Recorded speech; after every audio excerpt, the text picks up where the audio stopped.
Hello, welcome to Mr. Smith History, and today's video is looking at the Gunpowder Plot.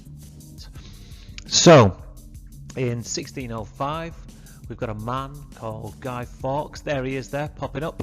And he and some other plotters were attempting to blow up the Houses of Parliament using gunpowder in barrels. Boom! And spoiler alert, the plan didn't work. The Houses of Parliament, as you probably already know, didn't get blown up. But what were they trying to do? Well, they were trying to kill this man, James I. There he is there, and some of his important advisors. Why were they trying to kill him? Well, we need to go back to Elizabeth. Elizabeth, remember, had made changes to the church. She'd made a number of changes that Catholics didn't like. And people like Guy Fawkes and those that supported him and those from who were staunch Catholics hoped that James I and his advisors would make the changes and change it back to a more Catholic society. But it didn't happen. Many people and many Catholics had to practice their religion in secret, and there were fines for people who didn't attend to church services on a Sunday. So the hope that James I was going to make changes against Protestants and in favour of Catholics wasn't happening. So what happened next? So a group of men led by this man, Robert Catesby, plotted to blow up the Houses of Parliament. There's that special effect again. I like that. So I thought it was worth showing twice.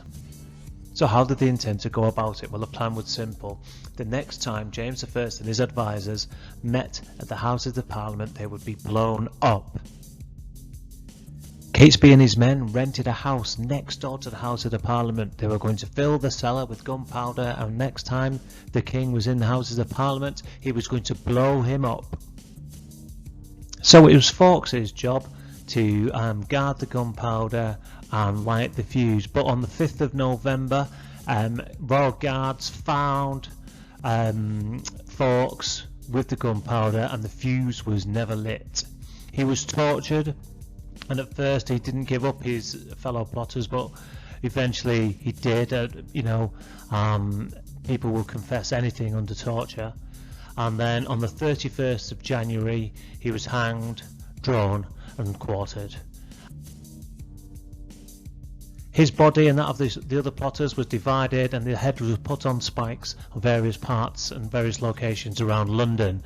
And to commemorate the occasion, James ordered on the 5th of November that people have a bonfire to remember the failed plot to try and kill him and to destroy the Houses of Parliament.